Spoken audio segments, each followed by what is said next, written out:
Assalamualaikum warahmatullahi wabarakatuh. Halo seluruh siswa kelas 7 peserta MPLS. Sekarang bersama Ibu Francisca UG, kita akan belajar tentang kurikulum yang ada di SMPN 3 Karanganyar. Sebelumnya, Ibu ucapkan selamat datang, selamat bergabung di keluarga besar SMPN 3 Karanganyar pada tahun 2021 ini ya. Nah, sekarang apa itu kurikulum? Kurikulum ini adalah seperangkat rencana dan pengaturan mengenai tujuan, isi, dan bahan pelajaran, serta cara yang digunakan sebagai pedoman penyelenggaraan kegiatan pembelajaran untuk mencapai tujuan tertentu, ya. Jadi istilahnya kurikulum ini tubuhnya, bagian pondasi yang ada di sekolah. Nah, kurikulum yang digunakan saat ini di Indonesia dan juga di SMP 3 Karanganyar ini disebut dengan kurikulum 2013. Sering dengar ya, kurikulum 2013. Nah, karena kita sedang dalam masa pandemi COVID-19, maka kita menggunakan yang namanya kurikulum 2013 kondisi khusus. Nah, apa itu kondisi khusus? Kondisi khusus itu kurikulum yang dirancang atau disederhanakan. Nanti ada pengurangan KD yang dilakukan oleh guru agar siswa dapat fokus pada materi-materi yang penting.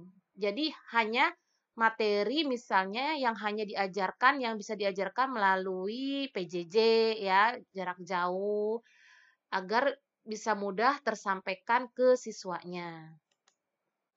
Nah, tujuannya apa itu? Tujuan kurikulum sudah jelas. Pertama, sebagai landasan bagi siswa dalam belajar. Ya, pondasinya. Lalu kedua, sebagai seperangkat rencana dan pengaturan mengenai tujuan dan isi bahan pelajaran. Pedoman sekolah ya, menyelenggarakan kegiatan pembelajaran. Yang ketiga, sebagai dokumen tertulis agar bisa dijadikan sebagai acuan bagi pendidik dalam mengembangkan kompetensi siswa.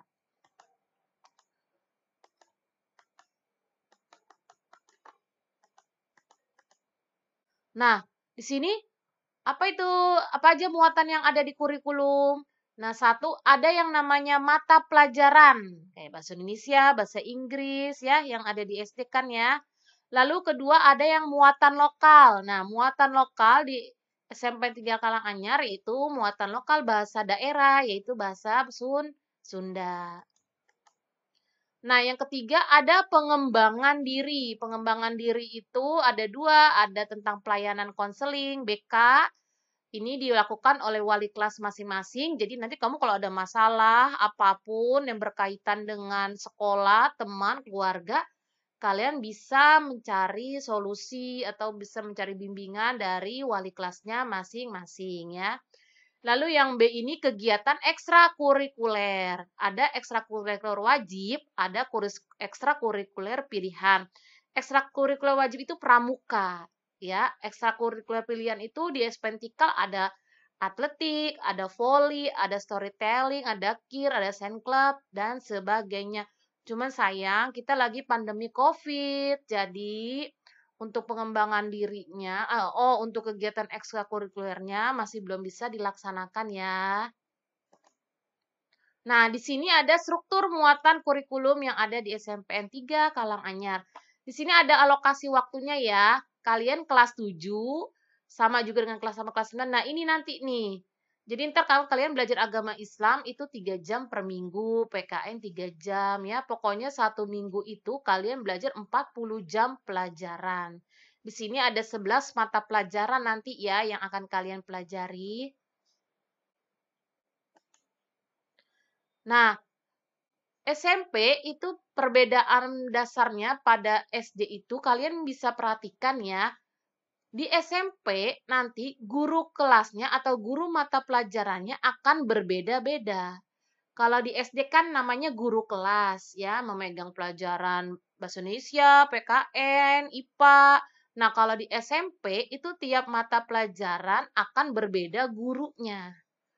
Contohnya di sini, oh di sini ada Bapak Kepala Sekolah ya. kepala sekolah tidak memegang jam pelajaran. Contohnya di sini Bu Ubed Jubaidah, beliau adalah guru IPS. Nanti saat bahasa Inggris berbeda lagi, diajar oleh Bu Sri Kuswiyati ya. PJOK-nya ada Pak Budi. Nanti setiap mata pelajaran diajarkan oleh guru yang berbeda ya. Ini guru-guru yang ada di SMPN 3 Karanganyar.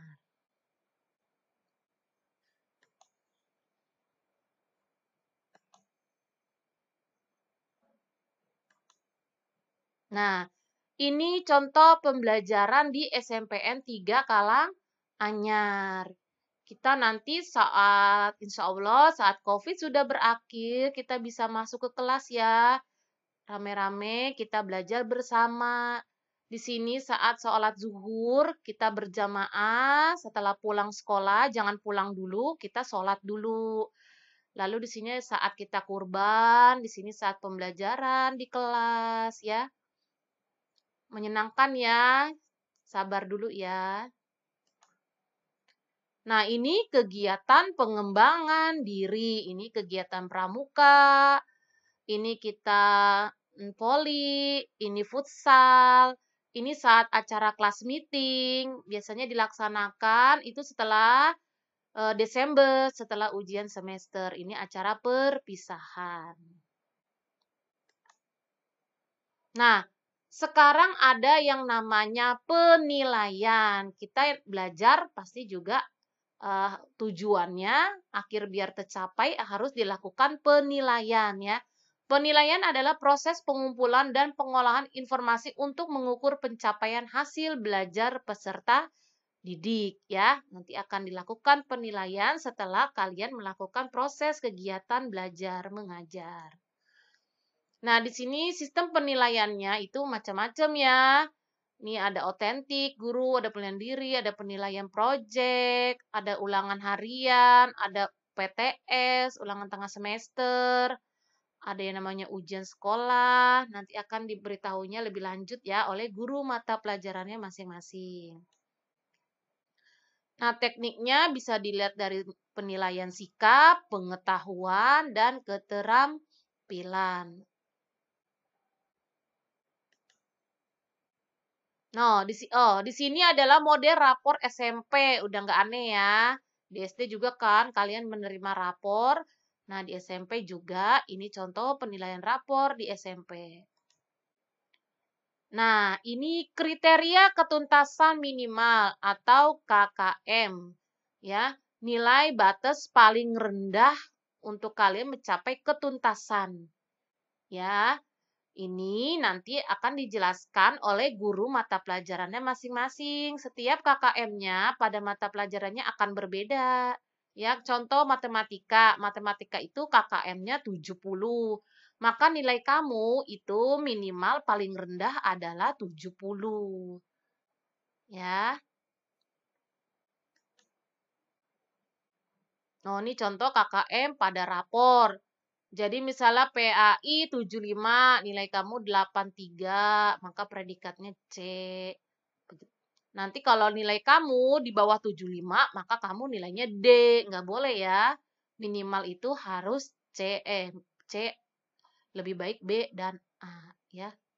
Minimal C. Nah, ada yang namanya pembelajaran remedial. Remedial adalah pembelajaran yang diberikan kepada peserta didik kalau kamu belum mencapai KKM-nya itu. Ya, maka bisa dilakukan pengulangan ujiannya, penilaiannya diulang lagi ya. Nah, ini dia waktu pelaksanaan pembelajaran remedialnya. Bisa melalui ulangan harian, bisa melalui tugas khusus atau latihan ya.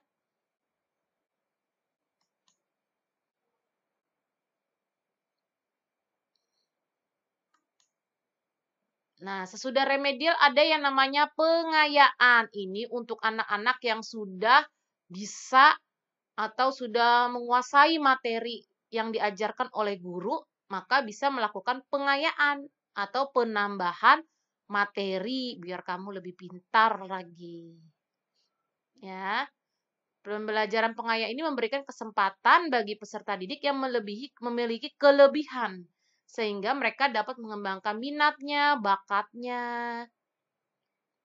Bisa nggak nih kira-kira ya? Bisa lah ya, insya Allah.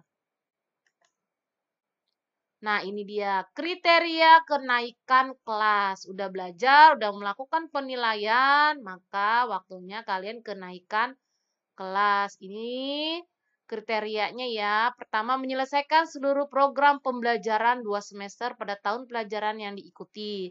Sekurang-kurangnya baik pada nilai sikapnya.